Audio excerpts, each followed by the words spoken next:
അമ്മ മാതാവിനും ഈശോനാഥനും എൻ്റെ 1000 സ്തുതി. എൻ്റെ കുടുംബത്തിൻ്റെയും എൻ്റെയും സങ്കടങ്ങൾ നീക്കാൻ അമ്മ മാതാവ് ഞങ്ങളിലേക്ക് ഈശോയുമായി ഓടിയെത്തിയതിന് 1000 നന്ദി. എൻ്റെ പേര് റീന.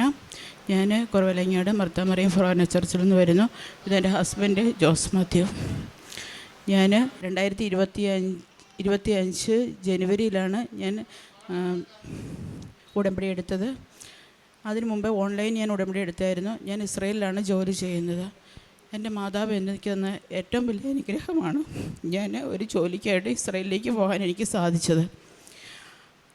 എൻ്റെ ബാധ്യതകൾ കുന്നുകൂടി കഴിഞ്ഞപ്പോൾ എൻ്റെ അമ്മ മാതാവ് എനിക്ക് തന്ന അനുഗ്രഹമാണ് ഞാൻ ഇസ്രയേലിലേക്ക് പോയത്. ഇസ്രയേലിലേക്ക് പോകുന്നതിന് മുമ്പ് തന്നെ എനിക്ക് ഒത്തിരി ഉടമ്പടി പത്രങ്ങൾ എൻ്റെ കൈകളിലെത്തിയിരുന്നു. പക്ഷേ ഞാൻ ആദ്യത്തെ പേജ് നോക്കും, ആ സാക്ഷ്യങ്ങളൊക്കെ കാണുമ്പോൾ ഞാൻ ഓർക്കും എൻ്റെ അമ്മ മാതാവിൻ്റെ അടുക്കലൊന്ന് പോയിരുന്നെങ്കിൽ എനിക്കും ഈ അനുഗ്രഹങ്ങളൊക്കെ കിട്ടുമായിരുന്നല്ലോ എന്ന്. പക്ഷേ എനിക്ക് പോകാൻ സാധിച്ചിരുന്നില്ല. എൻ്റെ ഹസ്ബൻഡ് അതിനോട് പറയുമ്പോൾ അന്ന് എന്നോട് ചോദിക്കും, നമ്മൾ മാതാവിൻ്റെ ഇടവകയിലല്ലേ, മാതാവ് ആദ്യമായി പ്രത്യക്ഷപ്പെട്ട കുറവിലങ്ങാട് ഇടവകയിലല്ലേ നമ്മൾ, ആ മാതാവിനെ വിട്ട് നീ വേറെ ഇങ്ങോട്ടാണ് പോകുന്നേ എന്ന് ചോദിക്കും. അപ്പോൾ ഞാൻ എൻ്റെ ഹസ്ബൻഡിനോട് പറയുമായിരുന്നു, മാതാവ് പലയിടങ്ങളിൽ പല രൂപത്തിൽ പ്രത്യക്ഷപ്പെടുന്നു, ഓരോ സ്ഥലത്തും ഓരോരോ അനുഗ്രഹങ്ങളുമായിട്ട് പ്രത്യക്ഷപ്പെടുന്നു. എനിക്കും അമ്മ മാതാവിനെ കാണുന്ന കൃപാസനത്തിലൊന്ന് പോകണമെന്ന് ആഗ്രഹമുണ്ട്. അപ്പോൾ ഞാൻ ജോലി ചെയ്തിരുന്ന സ്ഥലത്ത് എൻ്റെ അടുത്തൊരു ചേച്ചി എന്നോട് പറഞ്ഞു, നീ എൻ്റെ കൂടെ പോരുന്നുണ്ടോ, ഞാൻ നിന്നെ കൊണ്ടുപോകാം എന്ന് പറഞ്ഞു. അപ്പോൾ എനിക്ക് അന്ന് അവധിയൊന്നും കിട്ടാത്തത് കൊണ്ട് ഞാൻ പോകുന്നില്ല. അത് കഴിഞ്ഞ് ഒരു ദിവസം എനിക്ക് എൻ്റെ പേപ്പർ വർക്കുകളൊക്കെ നടന്നുകൊണ്ടിരുന്നിട്ട് ഒന്നും സാധിക്കുന്നില്ല. അപ്പോൾ ഞാൻ ഓർത്തു, എനിക്ക് മാതാവിനെ ഒന്ന് കാണണം, കൃപാസനത്തിലൊന്ന് പോയാലോ എന്ന് ഓർത്തുകൊണ്ട് ആ ചേച്ചിയുടെ അടുത്ത് ചെന്നപ്പോൾ ആ ചേച്ചി കട പൂട്ടിയായിരുന്നു. അതുകൊണ്ട് പിന്നെ എനിക്ക് അവരുമായിട്ട് കോൺടാക്റ്റ് ചെയ്യാൻ സാധിച്ചില്ല.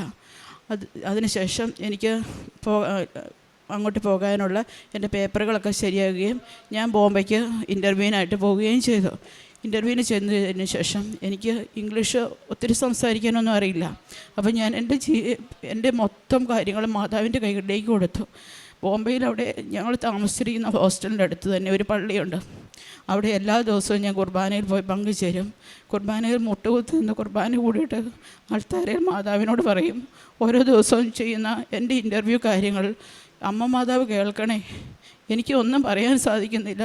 എൻ്റെ അവിടെ ഏജൻസി നടത്തുന്ന ആൾക്കാരുടെ അടുത്ത് ചെല്ലുമ്പോഴേ അവർ ചോദിക്കുമ്പോഴേ ഞാനാണെങ്കിൽ പകച്ചു പോകും. അത് കഴിഞ്ഞ് എല്ലാ ദിവസവും ഞാൻ അവിടുത്തെ സിസ്റ്റർമാരോട് പറയും, സിസ്റ്റർ എനിക്ക് വേണ്ടി പ്രാർത്ഥിക്കണം കേട്ടോ എന്ന്. സിസ്റ്റർ പറയും, നിൻ്റെ അപേക്ഷ മാതാവ് തള്ളിക്കളയില്ല, നിന്നെ സഹായിക്കാൻ ഓടിയെത്തും. അങ്ങനെ ഏജൻസിയിലുള്ള എൻ്റെ ഇൻ്റർവ്യൂ പാസ്സായി. അത് കഴിഞ്ഞ് എംബസിയിലുള്ള ഇൻ്റർവ്യൂവിന് പോകാനുള്ള എൻ്റെ ഡേറ്റ് കിട്ടി. അപ്പോൾ ഞാനാണ് എൻ്റെ ഹസ്ബൻഡും വന്നു. ഞങ്ങൾ രണ്ടുപേരും എന്നും പോയി കുർബാനയിൽ പങ്കുചേരും. ഇൻ്റർവ്യൂവിൻ്റെ തലേ ദിവസം ഞാൻ മാതാവിനോട് പറഞ്ഞു, മാതാവേ നീ എൻ്റെ കൂടെ വരണം. ഇൻ്റർവ്യൂ നടത്തുന്ന ആളുടെ മുഖത്തേക്ക് നോക്കുമ്പോൾ, ഞാൻ പല ഇൻ്റർവ്യൂകളിലും പോകുമ്പോൾ ഫെയിലാകുന്നത് അവരുടെ മുഖത്തേക്ക് നോക്കുമ്പോൾ എനിക്ക് ഒന്നും പറയാൻ സാധിക്കില്ല. എനിക്ക് ഒന്നാമത് ഇംഗ്ലീഷ് നന്നായിട്ട് സംസാരിക്കാൻ അറിയില്ല. അപ്പോൾ മാതാവേ നിൻ്റെ മുഖത്ത് നോക്കി സംസാരിക്കുമ്പോൾ എനിക്ക് എന്തും ചെയ്യാൻ സാധിക്കും. നീ ആയിരിക്കണം ഇൻ്റർവ്യൂ നടത്തുന്ന ആളുടെ സ്ഥാനത്ത് നിൽക്കേണ്ടത്. നിൻ്റെ മുഖത്ത് നോക്കിയാണ് അവർ ചോദിക്കുന്നതിന് ആൻസർ എനിക്ക് നൽകേണ്ടത് എന്ന് പറഞ്ഞു. ഞാൻ പ്രാർത്ഥിച്ചു, കരഞ്ഞു. എൻ്റെ കൂടെയുള്ള കൂട്ടുകാരെല്ലാവരും പറഞ്ഞു, നിൻ്റെ കൂടെ മാതാവ് വരും. എൻ്റെ സങ്കടങ്ങൾ കാണുമ്പോൾ അവൾ പറയും, നിൻ്റെ കൂടെ മാതാവ് വരും എന്ന് അവരെന്നെ ധൈര്യം പിടിഞ്ഞു എന്നെ വിട്ടു. ഞാൻ ഇൻ്റർവ്യൂവിന് ചെന്നു. അവിടെ കയറി നിന്ന് കഴിഞ്ഞപ്പോൾ ഞാൻ നോക്കുമ്പം എൻ്റെ ഇൻ്റർവ്യൂവിന് നിൽക്കുന്ന മാഡത്തിൻ്റെ പേര് റീന. മാഡത്തിനെ നോക്കി കഴിഞ്ഞപ്പോൾ തന്നെ എനിക്ക് വലിയ സങ്കടങ്ങളൊന്നും തോന്നിയില്ല. പക്ഷേ എനിക്ക് സംസാരിക്കാൻ തുടങ്ങിയപ്പോൾ എന്തോ ഒരു ഇതുപോലെ തോന്നും. അപ്പം ഞാൻ നോക്കുമ്പോൾ മാതാവ് തൻ്റെ തൊട്ട് മുറകിൽ വെള്ള കളറുള്ള കാപ്പ ധരിച്ച് അതിൽ നീല ബോർഡറുള്ള ആ വസ്ത്രമണിഞ്ഞാണ് മാതാവ് നിൽക്കുന്നത്. എനിക്ക് വളരെയേറെ സന്തോഷമായി. ഞാൻ വിളിച്ച എൻ്റെ മാതാവ് എൻ്റെ ഒപ്പം വന്ന് നിന്നുകൊണ്ട് എനിക്ക് മാതാവിനെ നോക്കി സംസാരിക്കാൻ സാധിച്ചു. അവരെന്നോട് അധികം ക്വസ്റ്റ്യനുകളൊന്നും ചോദിച്ചു പോലുമില്ല. 2-3 ക്വസ്റ്റ്യനുകൾ ചോദിച്ചു. എനിക്ക് ഒരെണ്ണത്തിൻ്റെ 2 ആൻസർ മാത്രമേ പറയാൻ പറ്റുകയുള്ളൂ.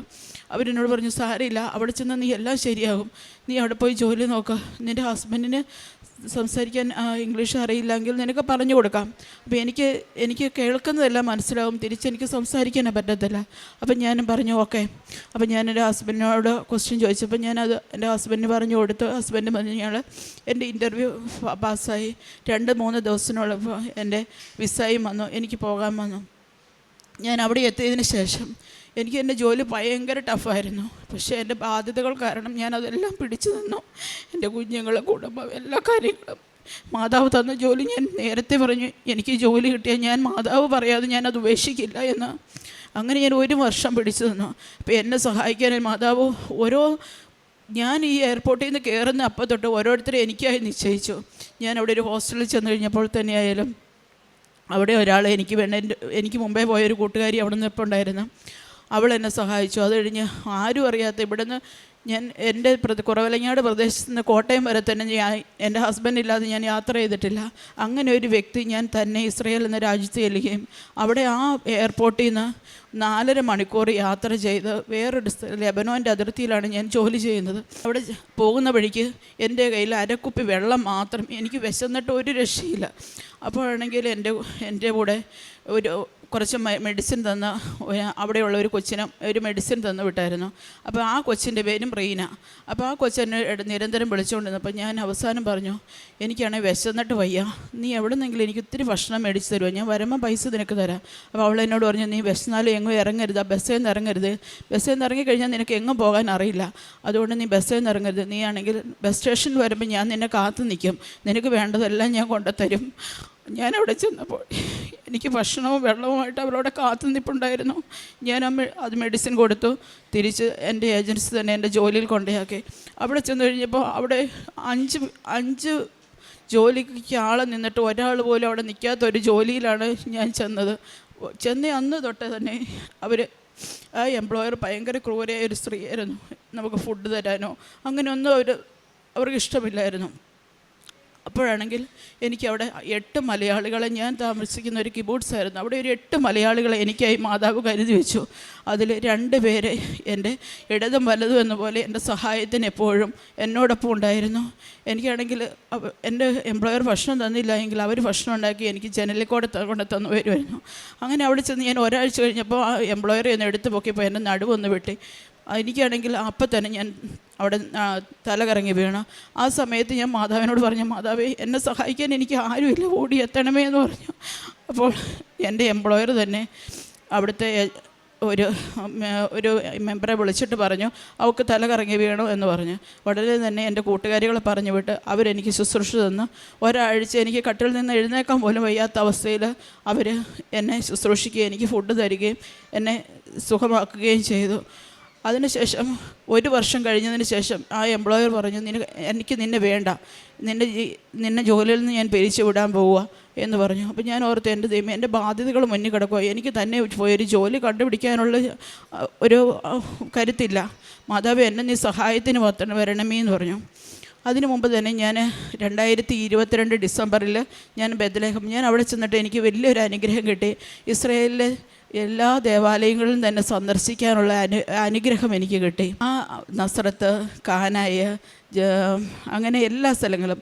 അങ്ങനെ ഡിസംബറിൽ ഞാൻ ബെത്ലഹേമിലൊന്ന് പോകണമെന്ന് ഓർത്ത് സന്തോഷിച്ച് ബെത്ലഹേമിൽ പോയി. തിരിച്ചും ബസ്സിൽ വന്ന് ഇറങ്ങുന്ന സമയത്ത് കുറേ കൂട്ടുകാരുണ്ട്, മലയാളികളെല്ലാം നടന്നു പോകുന്ന വഴിക്ക് അമ്മ മാതാവ് എനിക്കൊരു ക്ഷണപത്രിക അവിടെ കൊണ്ടുപോയിട്ടു. അതാണ് കൃപാസനം പത്രം.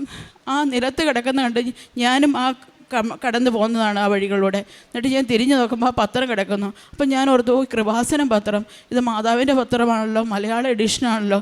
ഞാൻ തിരിച്ച് തന്ന ആ പത്രം നെഞ്ചോട് ചേർത്ത് വെച്ചു. ഞാൻ ഓർത്തു, മാതാവ് എന്നെ ക്ഷണിക്കാനായിട്ട് ഇവിടെ എത്തി എന്നോർത്തു. ഞാൻ അത് എടുത്തുകൊണ്ട് വന്നു. പക്ഷെ ഞാൻ വായിച്ചില്ല. ഞാൻ അന്ന് തൊട്ട് മാതാവ് എൻ്റെ അടുത്ത് ഇങ്ങനെ എപ്പോഴും, ഞാൻ എങ്ങോട്ട് നോക്കിയാലും എൻ്റെ ഭിത്തികളിൽ മാതാവിനെ എനിക്ക് കാണാൻ സാധിക്കും.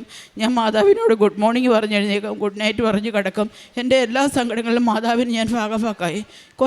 കുറേ ഒരു 1-2-3 മാസങ്ങൾക്ക് ശേഷം എനിക്ക് കൊന്ത ചെല്ലാൻ സാധിക്കാതെ വരുന്നു. പൈശാചിക ശക്തി എന്നിലേക്ക് വന്നു തുടങ്ങിയിരിക്കുന്നു എന്ന് എനിക്ക് മനസ്സിലായി. അപ്പോൾ ഞാൻ കൂടുതൽ പ്രാർത്ഥിച്ചു. മാതാവ് എന്നിൽ നിന്ന് എനിക്ക് കാണാൻ പറ്റാതെ വന്നു. അപ്പോൾ ഞാൻ കൊന്ത ഉപേക്ഷിച്ച് പോയോ എന്നോർത്തോടെ ഞാൻ കരഞ്ഞു. ആ സമയത്താണ് മാതാവ്, എനിക്ക് മാതാവിൻ്റെ സാന്നിധ്യം വേണമെന്ന് പറഞ്ഞ് കരഞ്ഞ സമയത്താണ് എൻ്റെ ജോലി നഷ്ടപ്പെടാൻ വേണ്ടിയിരിക്കുന്നത്.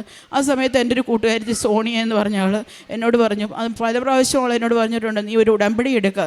അപ്പോൾ ഞാൻ പറയും, ഞാനും മാതാവിൻ്റെ ഒരു പള്ളിയിൽ നിന്നല്ല വരുന്നത്, എനിക്ക് മാതാവിനെ കൂടുതൽ അറിയാം, എൻ്റെ മാതാവാണ് എന്നെ ഇവിടെ എത്തിച്ചത് എന്ന് ഞാൻ പറയുമായിരുന്നു. ആ സമയത്ത് അവൾ എന്നോട് പറഞ്ഞു, നീ ഇന്ന് തന്നെ ഒരു ഉടമ്പടി എടുക്കുക.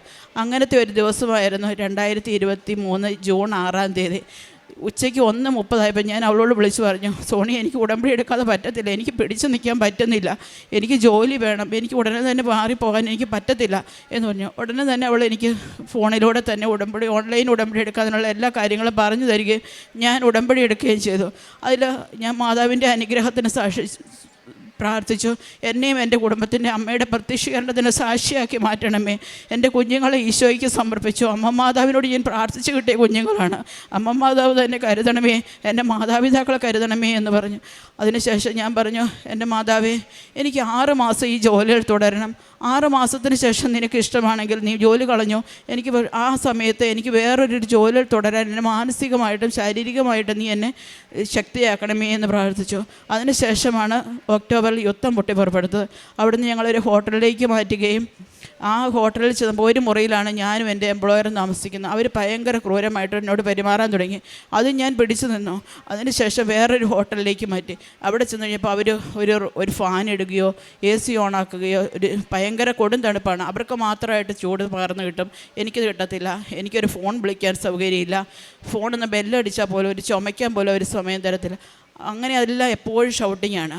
അങ്ങനെ ഒരു സമയത്ത് പെട്ടെന്ന് അവരുടെ മോനോട് വിളിച്ചു പറഞ്ഞു, ഒരു രാത്രി, ഇവളെ എനിക്ക് വേണ്ട, ഞാനിവിടെ നിൽക്കത്തില്ല, ഞാൻ ഓൾഡ് ഏജ് ഹോമിലേക്ക് പോകത്തുള്ളൂ. അപ്പം ഞാൻ പെട്ടെന്ന് തളർന്നു പോയി. എൻ്റെ മാതാവ്, ഞാൻ എന്ത് ചെയ്യും? എനിക്കാണെങ്കിൽ ഒരു ബസ് കയറിപ്പോയി ഒരു ജോലി കണ്ടുപിടിക്കാൻ പോലും എനിക്ക് പറ്റത്തില്ല, എനിക്ക് അറിയത്തില്ല. അങ്ങനെയുള്ള ഒരവസ്ഥയിലല്ല യുദ്ധകാലം എന്നോർത്ത് ഞാൻ കരഞ്ഞു. ഒരു ഞായറാഴ്ചയാണ് എൻ്റെ ഫാമിലി എന്നോട് വിളിച്ചു പറഞ്ഞു, റീനെ, നിന്നെ ഇഷ്ടമില്ലാഞ്ഞിട്ടല്ല, ഞങ്ങൾക്ക് എല്ലാവർക്കും വളരെ ഇഷ്ടമാണ്. നിന്നോട് ഞാൻ പല പ്രാവശ്യം പറഞ്ഞു, നീ വേറൊരു ജോലി നോക്കിക്കോ എന്ന് പറഞ്ഞതുമല്ലേ, ഇനി ഞങ്ങൾക്കൊന്നും ചെയ്യാൻ പറ്റത്തില്ല, അമ്മ ഒട്ടും സമ്മതിക്കത്തില്ല, നീ ഒരു ജോലി കണ്ടുപിടിക്കാൻ നോക്കൂ എന്ന് പറഞ്ഞു. പിറ്റേ വ്യാഴാഴ്ചയാകുമ്പോൾ നീ ആ ജോലിയിൽ നിന്ന് 4 ദിവസത്തിനുള്ളിൽ നീ ജോലിയിൽ നിന്ന് റിസൈൻ ചെയ്യണം, മാറണം, വേറൊരു ജോലി കണ്ടുപിടിക്കണം, അതിനുള്ള അവകാശം നിനക്ക് തരുവാന്ന് പറഞ്ഞു. ഞാൻ മാതാവിനോട് വിളിച്ച് കരഞ്ഞു. എൻ്റെ കൂട്ടുകാരോടെല്ലാവരും പ്രാർത്ഥിക്കാൻ പ്രാർത്ഥിച്ചു. സർവ്വസമയം രാത്രി പകലില്ലാതെ എനിക്ക് ഭക്ഷണം കഴിക്കാൻ പറ്റുന്നില്ല. അങ്ങനെ ഞാൻ കരച്ചിലിനോട് കരച്ചില്ല. അപ്പോൾ എൻ്റെ ഏജൻസി പറഞ്ഞു, ഏജൻസി എനിക്ക് ഒരു ജോലി തന്നു. ആ ജോലിയിൽ അവർ ഇൻ്റർവ്യൂ തന്നപ്പോൾ എനിക്ക് ഇംഗ്ലീഷും ഹീബ്രുവും പ്രാവീണ്യം ഇല്ലയെന്ന് പറഞ്ഞു. അവർ ആ ജോലിയിൽ നിന്ന് എന്നെ വേണ്ടെന്ന് വെച്ചു. 2ാമത്തെ ജോലി ഞാൻ മാതാവിനോട് പ്രാർത്ഥിച്ചു. ഒരു വെള്ളി ശനി അവധിയാണ്. വ്യാഴാഴ്ച എനിക്കൊരു ജോലിയും കിട്ടിയില്ല. വ്യാഴാഴ്ച ഉച്ചയായി, വെള്ളിയാഴ്ച ആരും വിളിക്കത്തുമില്ല. അപ്പം ഞാൻ വ്യാഴാഴ്ച ശക്തമായിട്ട് ഉച്ചയായപ്പോൾ മാതാവിനോട് പ്രാർത്ഥിച്ചു, മാതാവ്, ഇന്ന് അവസാന ഡേറ്റാണ് എൻ്റെ, ഇനി ഞാൻ എങ്ങനെ നിൽക്കും എന്നോർത്തുകൊണ്ട് പ്രാർത്ഥിച്ചുകൊണ്ട് നിന്നപ്പോൾ എന്നെ ഏജൻസിയിൽ നിന്ന് പെട്ടെന്ന് 2:30-3 മണിയായപ്പോൾ എന്നെ വിളിക്കുക, റീന, നിനക്കൊരു ജോലിയുണ്ട്, ആ വീട്ടിൽ കുറേ പൂച്ചകളുണ്ട്, നിനക്കതിനെ സഹിക്കാൻ പറ്റുമോ? അമ്മച്ചി നല്ല അമ്മച്ചിക്ക് പറഞ്ഞത്, നീ ആ ഒരു ജോലി പോയി കാണുക. അപ്പോൾ ഞാൻ നോക്കുമ്പം ഞാൻ തിബേരീസ് എന്ന സ്ഥലത്താണ് ഇപ്പം നിൽക്കുന്നത്. അവിടുന്ന് 1.5 മണിക്കൂർ യാത്ര ചെയ്തു പോകണം. എനിക്ക് ബസ് കയറി പോകാനോ ആ പ്രദേശം എവിടെയാണെന്ന് പോലും അറിയാനോ എനിക്കറിയില്ല. അപ്പോൾ ഞാൻ എൻ്റെ ഏജൻസിയിലെ ആളോട് പറഞ്ഞു, എനിക്ക് യാത്ര ചെയ്യാൻ എനിക്ക് അറിയില്ല. അപ്പോൾ അവരെന്നോട് പറഞ്ഞു, നീ അതൊന്നും പേടിക്കേണ്ട, നിനക്ക് വേണ്ടി അവർ നിന്നെ വന്ന് കൊണ്ടുപോയി, വെള്ളിയാഴ്ച രാവിലെ നിന്നെ അവരുടെ മോള് വന്ന് കൊണ്ടുപോയി കാണിച്ച് തിരിച്ച് നിന്നെ യഥാസ്ഥാനത്ത് നിന്നെ കണ്ടുപിടിച്ചു. എനിക്കിതിൽ സന്തോഷമൊന്നുമില്ല. എൻ്റെ മാതാവ് എനിക്ക് തന്നതാണ്. എന്നെ യാത്ര ചെയ്യാൻ എനിക്ക് അറിയത്തില്ലാത്ത എന്നെ കൊണ്ടുപോയി ജോലി കാണിച്ച് തിരിച്ചു കൊണ്ടുവരാം. ആ വെള്ളിയാഴ്ച രാവിലെ അവർ വന്നു, എന്നെ ജോലിയിൽ കൊണ്ട് കാണിച്ചു. ഞാൻ നോക്കിയപ്പം മാതാവിൻ്റെ മുഖമുള്ളൊരമ്മച്ചി, നല്ല സ്നേഹമുള്ളൊരമ്മച്ചി, എൻ്റെ പഴയ ജോലിയിൽ നിന്നെല്ലാം എനിക്ക് വിസ്മൃതി കിട്ടുന്നത് പോലത്തെ ഒരു അന്തരീക്ഷം, എല്ലാം കൊണ്ടും എനിക്ക് ഇഷ്ടപ്പെട്ടു. ഞാൻ മാതാവിനോട് പറഞ്ഞു, മാതാവേ, ഈശോയ്ക്ക് മാതാവിന് ഇഷ്ടമാണെന്നുണ്ടെങ്കിൽ ഇന്ന ഈ ജോലിയിൽ പ്രവേശിപ്പിക്കണേ എന്ന് പറഞ്ഞ് ഞാൻ അവരോട് പറഞ്ഞിട്ട് പോന്നു.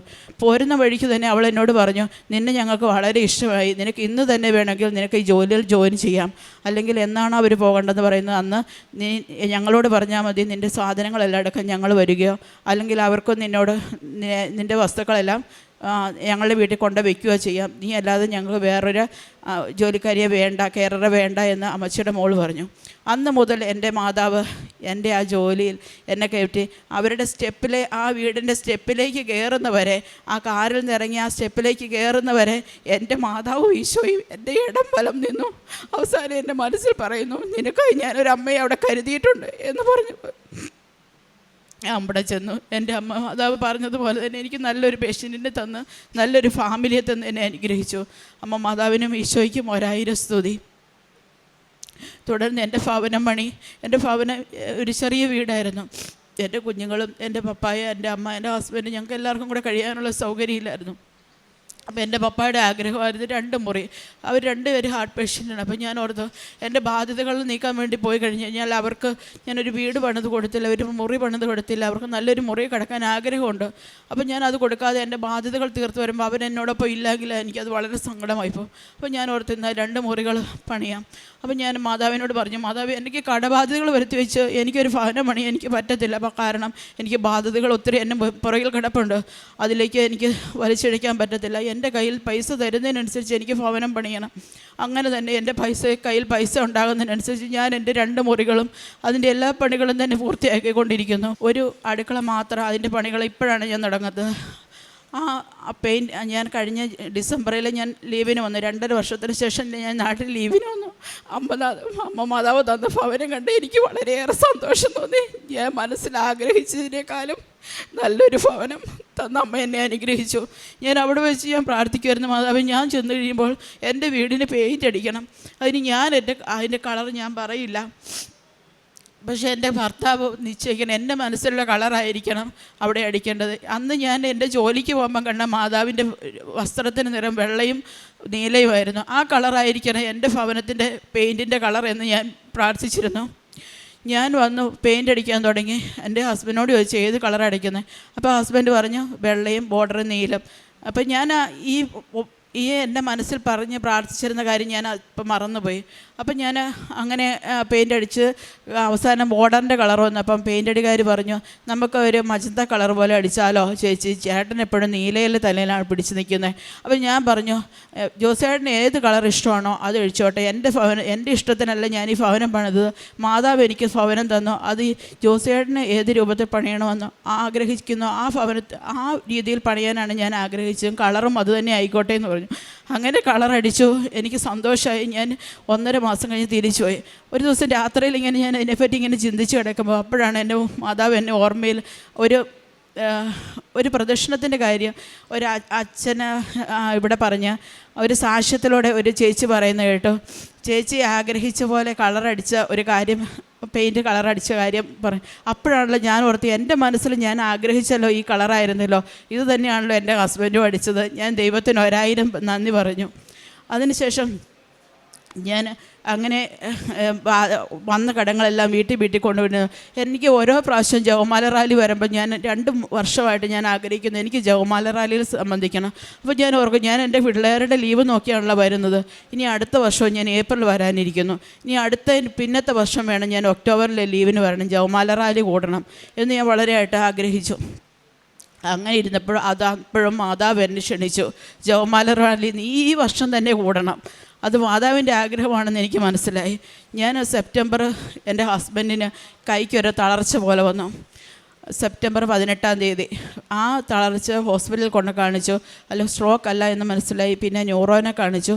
ഒരാഴ്ച ഹാരിത്താസ് ഹോസ്പിറ്റലിൽ കിടന്നു. അതിനുശേഷം പൂർണ്ണമായിട്ടും കഴുത്തിന് താഴോട്ട് തളർന്നു പോയി.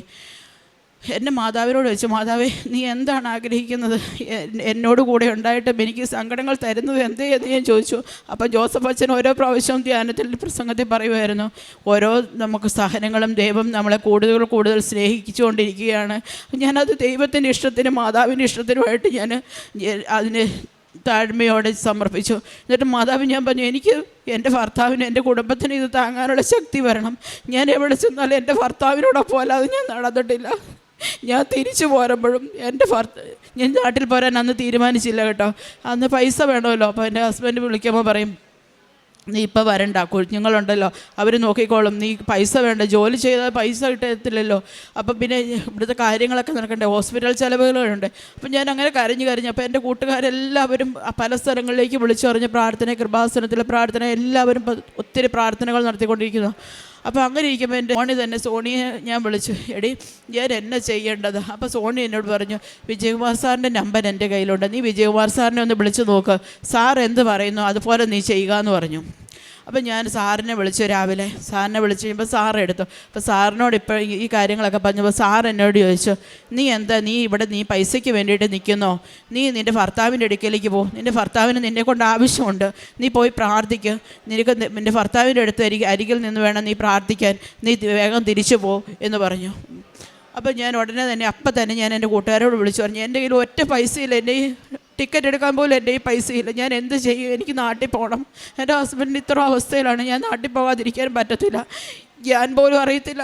എൻ്റെ അമ്മ മാതാവ് ഓരോ രൂപത്തിൽ എൻ്റെ ഓരോ കൂട്ടുകാരും ഞാൻ അറിയാതെ തന്നെ എൻ്റെ അക്കൗണ്ടിലേക്ക് പണം ഒഴുകിക്കൊണ്ടിരുന്നു.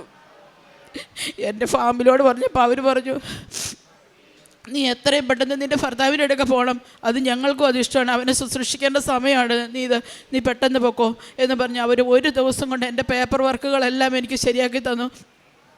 പിറ്റേ ദിവസം തന്നെ ഒരു ചേട്ടനാണെങ്കിൽ പൈസ പോലും കൊടുത്തില്ല. ഒരു ചേട്ടൻ എനിക്ക് ടിക്കറ്റ്, ഞാൻ പറഞ്ഞു, ചേട്ടാ 10-ാം തീയതി എൻ്റെ കൂട്ടുകാർക്ക് പൈസ കിട്ടത്തുള്ളൂ, ആ സമയത്ത് ഞാൻ പൈസ തരികയുള്ളൂ, ഇപ്പോൾ എൻ്റെ കയ്യിലിരിക്കുന്ന പൈസ എനിക്ക് ആശുപത്രി ചിലവുകൾക്ക് വേണം. ചേട്ടൻ പറഞ്ഞു, റീന നീ ധൈര്യമായിട്ട് പൊക്കോ, എന്നോട് ഞാൻ പൈസ ഒന്നും ചെയ്യുന്നു, നിൻ്റെ കയ്യിലുണ്ടാകുന്ന പോലെ നീ എനിക്ക് ടിക്കറ്റിന് തന്നാൽ മതി. അങ്ങനെ ഞാൻ 10-ാം തീയതി കഴിഞ്ഞപ്പോൾ ഒക്ടോബർ 10-നാണ് ആ ചേട്ടന് ഞാൻ പൈസ ഇട്ട് കൊടുത്തത്. അതിനുശേഷം എൻ്റെ ആശുപത്രിയിൽ ഞാൻ വീട്ടിലായിരുന്നു, അവിടെ ഇസ്രയേലിലായിരുന്നപ്പോൾ തന്നെ പോരുന്നതിൻ്റെ തലേദിവസം ഒരു ദിവ്യകാരുണ്യ ആരാധന കൂടി. ആ ആരാധന സമയത്ത് ഞാൻ കരഞ്ഞ് എൻ്റെ ഹസ്ബൻഡിനെ സമർപ്പിച്ച് പ്രാർത്ഥിച്ചുകൊണ്ടിരിക്കുക. അപ്പം ഞാൻ നോക്കുമ്പോൾ എൻ്റെ ഹസ്ബൻഡിൻ്റെ ബെഡിന് അടുത്ത് വലത് സൈഡിൽ ഈശോ വന്ന് നിൽക്കുന്നു. ഈശോയുടെ ഇടത് കൈ എൻ്റെ ഹസ്ബൻഡിൻ്റെ വലത് കൈക്കകത്ത്, ഹസ്ബൻഡിൻ്റെ വലത് കൈയും ഈശോയുടെ വലത് കൈ കൊണ്ട് കഴുത്തിന് താഴോട്ട് തടവിക്കൊണ്ടിരിക്കുന്നു. കാല് വരെ തൊട്ട് പുറകിലായിട്ട് മാതാവ് വന്ന് നിൽക്കുന്നു. എൻ്റെ ഹസ്ബൻഡ് ധരിച്ചിരിക്കുന്ന വസ്ത്രമാണെങ്കിൽ നീലയും. ഞാൻ ആ ഹോസ്പിറ്റലിൽ ഇതുവരെ കണ്ടിട്ടില്ല, പോയിട്ടില്ല, ഒന്നും അറിയില്ല.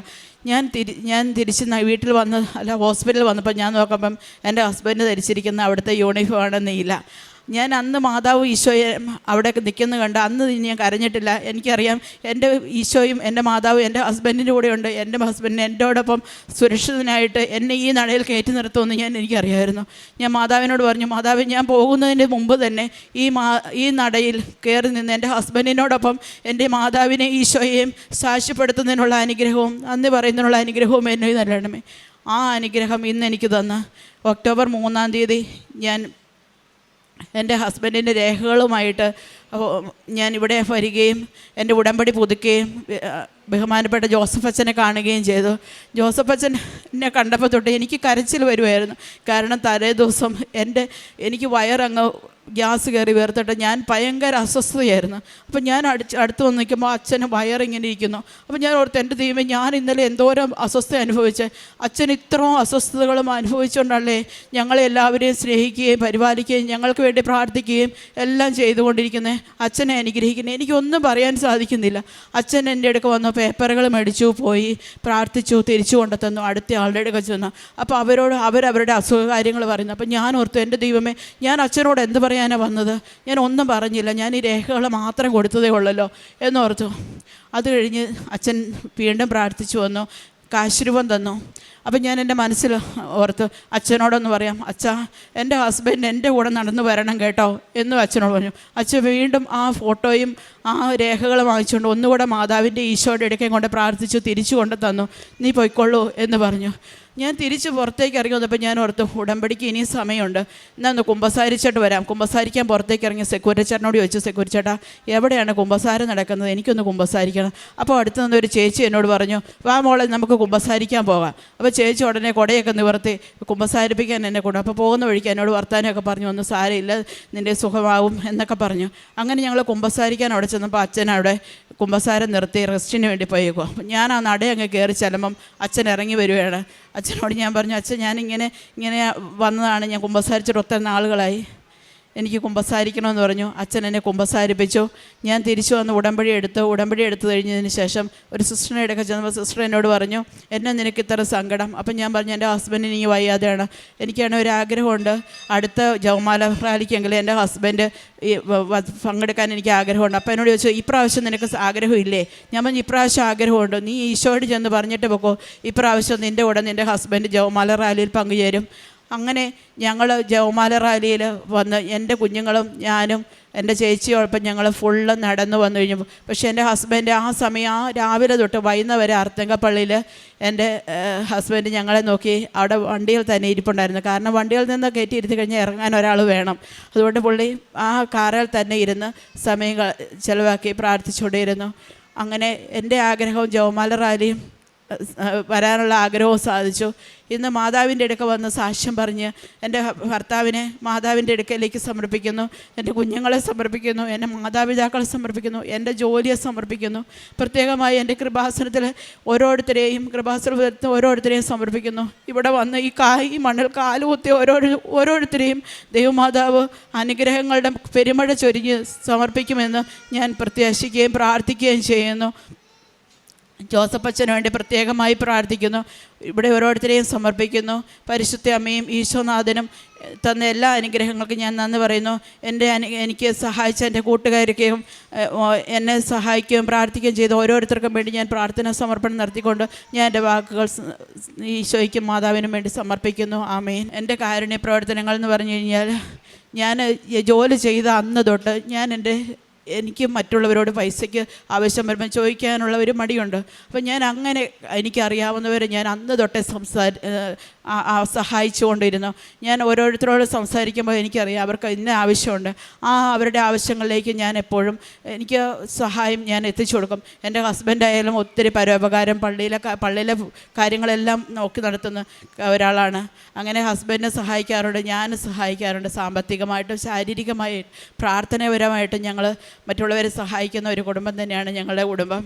അതുപോലെ എൻ്റെ പ്രേക്ഷിത പ്രവർത്തനം, ഞാൻ പത്രങ്ങൾ മേടിച്ച് വിതരണം ചെയ്യുന്നു. ഞാൻ കഴിഞ്ഞ പ്രാവശ്യം വന്നപ്പോഴായാലും ഞാൻ ഇസ്രയേലിലെ എൻ്റെ കുറേ കൂട്ടുകാർക്ക് കൊണ്ട് കൊടുത്തു. അതുപോലെ എയർപോർട്ടിലായാലും കുറേ മലയാളികൾ കണ്ടപ്പോൾ അവർക്ക് ഞാൻ എൻ്റെ കാര്യങ്ങളെല്ലാം പറഞ്ഞ് അവർക്ക് കൊടുക്കാൻ സാധിച്ചു. അതുപോലെ സാക്ഷ്യങ്ങളും ഉടമ്പടി ധ്യാനങ്ങളും ഞാൻ ഷെയർ ചെയ്യാറുണ്ട്. മറ്റുള്ളവരിലേക്ക് ഈശോയെക്കുറിച്ച് കൂടുതൽ അറിയിക്കുന്നുണ്ട്. ഈശോയ്ക്കും ഇനി കൂടുതൽ ഈശോയിലെ മാതാവിൻ്റെ അനുഗ്രഹങ്ങൾ പ്രാപിക്കാൻ ഈ കൃപാസനത്തിലേക്ക് കൂടുതൽ പേരെ ആനയിക്കാനുള്ള അനുഗ്രഹം എനിക്ക് നൽകണമേ എന്ന് ഈശോയോട് ഞാൻ പ്രാർത്ഥിച്ചുകൊണ്ട് ഞാൻ ചുരുക്കുന്നു. ആമീൻ. പ്രഭാഷകൻ 2, 5, 6 തിരുവചനങ്ങൾ.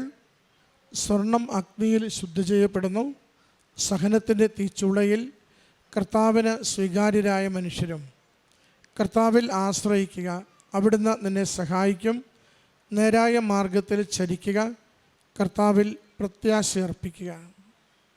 റീന എന്ന ഈ സഹോദരി തൻ്റെ ജീവിത പങ്കാളിയോടൊത്ത് കുടുംബത്തിന് ലഭിച്ച മരിയൻ ഉടമ്പടി ജീവിതത്തിലെ വലിയ അനുഗ്രഹങ്ങളെ സന്തോഷത്തോടും നന്ദിയോടും ഈ അൾത്താരയിൽ സാക്ഷ്യപ്പെടുത്തുന്നു. പ്രിയമുള്ളവരെ, ഉടമ്പടി എടുത്തു അമ്മ മാതാവ് കൂടെ നിന്ന് ജീവിത വിഷയങ്ങൾ തരണം ചെയ്യുവാൻ സഹായിച്ചു കൊണ്ടിരിക്കും. ഒന്ന് മാത്രം ഉടമ്പടിയിൽ നമ്മൾ ശ്രദ്ധിക്കണം, ഉടമ്പടിയോട് നമുക്ക് വിശ്വസ്തത ഉണ്ടാവണം. ഇടയ്ക്ക് വെച്ച് ഉപേക്ഷിക്കുവാനുള്ളതല്ല, നമ്മുടെ കാര്യങ്ങൾ സ്വസ്ഥമായി കഴിയുമ്പോൾ നിർത്തിവെക്കാനുള്ളതുമല്ല. നമ്മൾ ആത്മാവിനെ ദൈവത്തിന് കൊടുക്കുന്ന വലിയ പദ്ധതിയുടെ ഭാഗമാവുകയാണ്. കേവല കാര്യങ്ങൾ നേടുവാൻ വേണ്ടിയുള്ള ഒരു പദ്ധതിയല്ലിത്.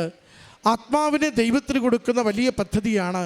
അതുകൊണ്ട് അത് ഈ ലോകത്തിൽ നിന്ന് മറുലോകത്തിലേക്ക് കടന്നു പോകുന്നത് വരെയും ഉടമ്പടിക്ക് ജീവിതത്തിൽ പ്രസക്തിയുണ്ട്. സഹോദരി പറയുന്നുണ്ട്, അവിടെ ജീവിതം മുന്നോട്ട് പോകുമ്പോൾ 1-2 കാര്യങ്ങൾ ഉള്ളിൽ ചിന്തകളുണ്ട്. ഒന്ന്, അമ്മയുടെ അഖണ്ഡ ജപമാല റാലിയിൽ പങ്കെടുക്കണം. മക്കളുടെ അവധി നോക്കി വരുമ്പോൾ റാലിയിൽ പങ്കെടുക്കാൻ പറ്റുന്നില്ല. അത് അമ്മയുടെ അരികിൽ ഒരു പ്രാർത്ഥനയായി നിൽപ്പുണ്ട്. മറ്റൊന്ന്, ശാന്തമായി പോകുമ്പോൾ കടബാധ്യതകൾ മാറാൻ വേണ്ടി കാത്തിരുന്നാൽ വൃദ്ധരായ മാതാപിതാക്കൾക്കൊരു ഭവനം കൊടുക്കുവാൻ സാധിക്കില്ല. അതിനുള്ള കാര്യങ്ങൾ അവർക്ക് ശാന്തതയോടെ സന്തോഷത്തോടെ അന്തിയുറങ്ങുവാനുള്ളൊരു ഭവനത്തിൻ്റെ നിർമ്മാണം തുടങ്ങുവാൻ ആ നാളുകളിൽ തീരുമാനമെടുത്തു. കൈകളിൽ ഉള്ളതുകൊണ്ടല്ല, അമ്മ മാതാവിൽ ശരണപ്പെട്ടുകൊണ്ട്. വളരെ അവിചാരിതമായി അപ്പച്ചനുണ്ടാവുന്ന രോഗത്തെക്കുറിച്ച് സൂചിപ്പിക്കുന്നുണ്ട്. തളർന്നു പോകുന്നു. നാട്ടിൽ വരുവാൻ അപ്പോഴും ഒരു ആശങ്കയുണ്ട്, വരണോ വേണ്ടയോ, വന്നാൽ വരുമാനമൊന്നും ഇല്ലല്ലോ. ഈ ക്ലേശങ്ങളൊക്കെ ഉള്ളിൽ നിൽക്കുമ്പോൾ വിജയകുമാർ സാറിലൂടെ വ്യക്തമായൊരു സന്ദേശം കിട്ടുന്നു. ഇപ്പോൾ നീ ഭർത്താവിനെ പരിചരിക്കണം, കാശ് നോക്കാതെ നീ തിരികെ പോരുക. പക്ഷേ നമ്മളൊരു പ്രതിസന്ധിയുടെ നടുക്കടലിലാണെങ്കിലും അമ്മയാണ് നയിക്കുന്നതെങ്കിൽ, അമ്മയുടെ സന്ദേശമാണെങ്കിൽ അതിനൊരു അനുഗ്രഹത്തിൻ്റെ അടയാളമുണ്ടാവും. സഹോദരി പറയുന്നുണ്ട്, ടിക്കറ്റ് എടുക്കാൻ പോലും പൈസയില്ലാതിരിക്കുമ്പോൾ പലരും പല വിധത്തിൽ എൻ്റെ അക്കൗണ്ടിലേക്ക് പണം നൽകി സഹായിച്ചു, ടിക്കറ്റ് എടുത്തു നൽകി സഹായിച്ചു. ഭർത്താവിനെ വന്നു കണ്ട് പ്രാർത്ഥിക്കുവാൻ അവസരമൊരുക്കി അച്ഛൻ്റെ ആശീർവാദ പ്രാർത്ഥനയുടെ ഒപ്പം ചേർന്നു. അച്ഛൻ്റെ ആശീർവാദ പ്രാർത്ഥനയ്ക്ക് വരുമ്പോൾ നമ്മുടെ നിയോഗം അത് വളരെ കൃത്യതയുള്ളതാണെങ്കിൽ, ഉടമ്പടി ജീവിതം വൃത്തിയുള്ളതാണെങ്കിൽ, മറ്റാരിലും നമുക്ക് രക്ഷയില്ലെന്ന് ഉറപ്പോടുകൂടി ദൈവകരങ്ങളിലേക്ക് ദൈവിക ഇടപെടലിന് വേണ്ടി സമർപ്പിക്കുന്ന വിഷയമാണെങ്കിൽ അതിന് നമുക്ക് അമ്മ മാതാവിലൂടെ ഈശോ ഉടനടി പരിഹാരം നൽകിക്കൊണ്ടിരിക്കും. ആയിരക്കണക്കിന് മക്കൾക്ക് അനുഗ്രഹമാകുന്ന വലിയൊരു പദ്ധതിയാണ്, ദൈവിക പദ്ധതിയാണ് അച്ഛനീ അൾത്താരയിൽ എന്നും നടത്തിക്കൊണ്ടിരിക്കുന്ന ഈ കൈവെപ്പ് ശുശ്രൂഷയുടെ പ്രാർത്ഥന. സഹോദരി പറയുന്നുണ്ട്, ഞാൻ ഫോട്ടോ കാണിച്ച് അച്ഛനോട് പ്രാർത്ഥന യാചിച്ചു, വന്ന് 3-ാം തീയതി വന്ന് യാചിച്ചു. ഒക്ടോബർ 25-ാം തീയതി സഹോദരൻ ജപമാല റാലിയിൽ പങ്കെടുക്കുവാൻ തളർന്നു കിടന്ന വ്യക്തി യാത്ര ചെയ്യുവാൻ പറ്റുന്ന വിധത്തിൽ ആരോഗ്യം പ്രാപിച്ച് ഈ അമ്മ മാതാവിൻ്റെ ജപമാല റാലിയിൽ എത്തിച്ചേർന്നുവെന്ന ദൈവത്തിൻ്റെ ശക്തി വലുതാണ്. ദൈവിക ഇടപെടലുകൾക്ക് യാതൊരു തടസ്സങ്ങളുമില്ല. നമ്മളൊന്ന് സഹകരിക്കുവാൻ സന്മനസ്സുണ്ടോ, ഏത് ജീവിത വിഷയത്തിലും ദൈവിക തീരുമാനം വേഗമുണ്ടാവും. ഈ അപ്പച്ചൻ ഇന്ന് നടന്നു വന്ന് ഈ അൾത്താരയിൽ നിൽക്കുമ്പോൾ കുടുംബം ഒരുമിച്ച് പറയുന്നു, ആശ്രയിക്കുന്ന ദൈവം, ശരണപ്പെട്ട് പ്രാർത്ഥിക്കുന്ന മാതാവ് കൂടെ നിന്ന് ഞങ്ങളുടെ ജീവിതങ്ങളെ നയിച്ചു കൊണ്ടിരിക്കുന്നുവെന്ന്. പ്രിയമുള്ളവരെ, ഓരോ സാക്ഷ്യവും ദൈവനാമത്തെ മഹത്വപ്പെടുത്തുകയാണ്. ഓരോ സാക്ഷ്യവും ഇന്നും ജീവിക്കുന്ന ദൈവത്തിൻ്റെ, ഇന്നും സഹായിക്കുന്ന പരിശുദ്ധ കൃപാസന മാതാവിൻ്റെ വലിയ ഇടപെടലുകളിലൂടെ ലഭിക്കുന്ന അനുഗ്രഹങ്ങളെ ലോകത്തിലേക്ക് വിളിച്ചു പറയുകയാണ്. ശരണപ്പെട്ട് പ്രാർത്ഥിക്കാം, പ്രത്യക്ഷീകരണത്തിന് സാക്ഷികളാക്കണമേ എന്ന് അമ്മയോട് നിരന്തരം പറഞ്ഞുകൊണ്ട് ജീവിത വിഷയങ്ങളെ ഏൽപ്പിച്ചു കൊടുക്കാം. ഈ കുടുംബത്തിന് ലഭിച്ച എല്ലാ അനുഗ്രഹങ്ങൾക്കും നന്ദി പറഞ്ഞുകൊണ്ട് കരങ്ങളടിച്ച് ഈ സാക്ഷ്യം പൂർവ്വദൈവാനുഭവങ്ങൾ ഇനി നിങ്ങൾക്കും സ്വന്തം. ഈ യൂട്യൂബ് ചാനൽ ഇതുവരെ സബ്സ്ക്രൈബ് ചെയ്തിട്ടില്ലെങ്കിൽ ഇപ്പോൾ തന്നെ സബ്സ്ക്രൈബ് ചെയ്യുക. ഈ വീഡിയോ ഇപ്പോൾ തന്നെ നിങ്ങളുടെ സുഹൃത്തുക്കൾക്ക് ഷെയർ ചെയ്തുകൊണ്ട് കർത്താവിൻ്റെ പ്രേക്ഷിതരാകുക.